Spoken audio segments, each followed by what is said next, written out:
Hello guys, welcome back to our channel.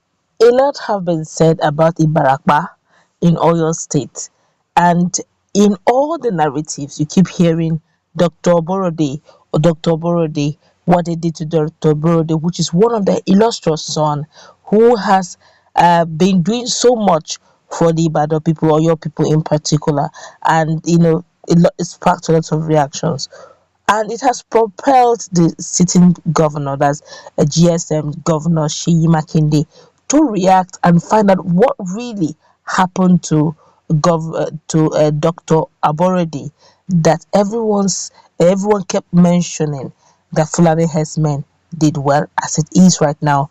Seyi Makinde have decided to clear the air, but I do not know if it will go down well with his subjects. I don't know if it will go down well with the locals, and I also do not know if it will go down well with the Yoruba people, Southwesterners at large. But whatever, let the truth prevail.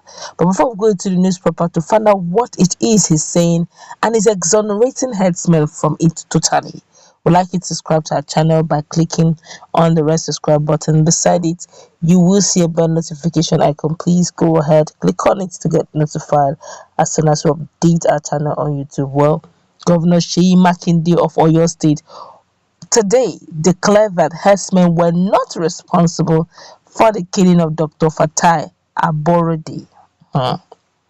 Recall that Aborode, a former House of Representative candidate, was last year killed in Igangan, a town in Ibarakba North local government area of the state, by yet to be identified persons.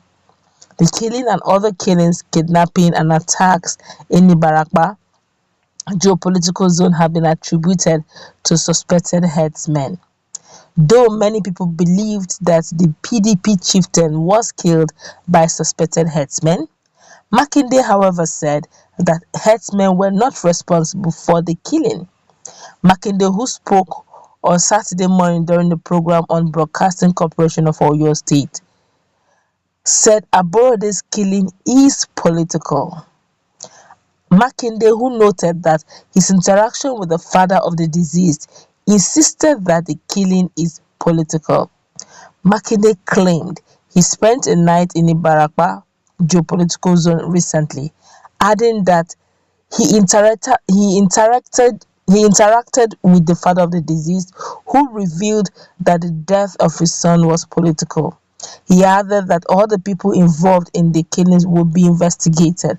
Makinde said, I was the coordinator for PDP in Ibadan Northeast, while Dr. Aborode was the coordinator for PDP in Ibarakba North local government area when we returned to PDP.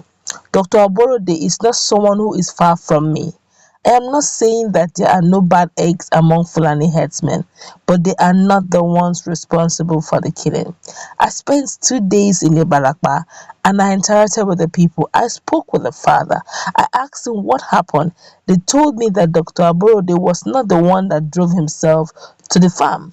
He was carried on the motorcycle when they were going. He sat at the back. But when they were coming, it was another person. I asked, where is the person that drove the motorcycle? They said that he came to the house to seek help. They told me that some people who saw them during the interaction said that those people are not Fulani. They were speaking Yoruba. But some of the Fulanis who have stayed long in any place can actually speak the language fluently. But I'm not defending anybody. I'm just, making an observation. Let's continue. The father told me that the death was political, and I called the commissioner of police. I asked after the motorcyclist that carried him. They said that they did not injure him. He came home to seek help, and a few days ago, they said that they have brought the person, and all of them must be investigated. Alright, the only strong reasons, apart from the father talking, is the fact that they said these guys were speaking Yoruba. If you have ever heard Seriki Fulani, the one that stays in Oyo or will speak Yoruba, if you're not careful, self, you may even speak better than a core Odua man.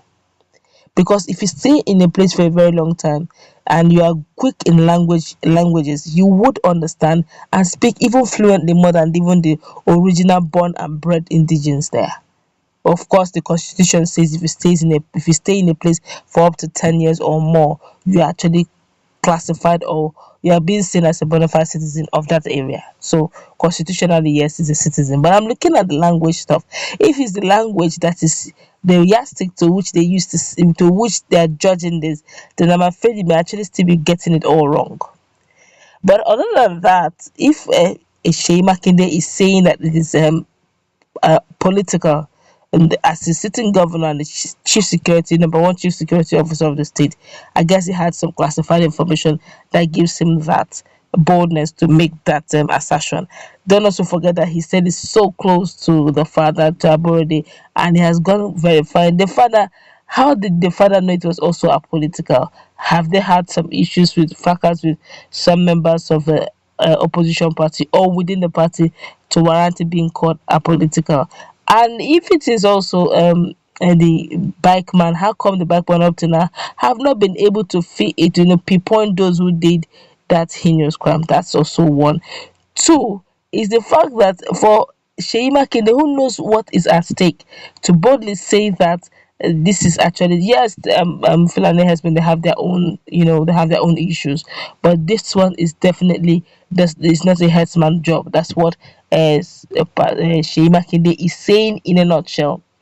And I could also remember there was a time also when Seyi Makinde uh, op- opted out of PDP WhatsApp group out of annoyance. I guess all those things, all wrapping it all, trying to find out what is going on, is probably one of the things. I'm just assuming that probably one of the things that influenced his decision to want to, or to react the way he did. But if this is truly political, it's rather sad then, because we are actually pointing the wrong fingers at the wrong persons in the wrong direction, because that is the illustrious son. If truly it is very political, it has political undertone, then they have just, in the name of politics, decided to do away with a prominent son. Not even a stranger did that. Then it's an in-house thing, according to Seyi Makinde. But this is really sad if it is so, because I could also remember very vividly where Sunday Igboho was really emphasizing on the look at the way they finished Aborode, our illustrious son.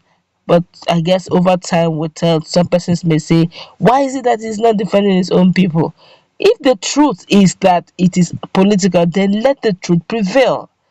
Okay, let the truth prevail. I'm not saying that Fulani Herdsmen don't have their own thing, but there's nothing as painful as being accused for a crime you never committed. Okay, I'm not also saying that we have seen what these guys can do. So they can't even deny that they can't do it. See, we have seen what they've been doing even in the north, and insisting on ransom here and there. But we're only saying that if justice must prevail, I would say the governor should please expedite action. Let's all go wrap it up.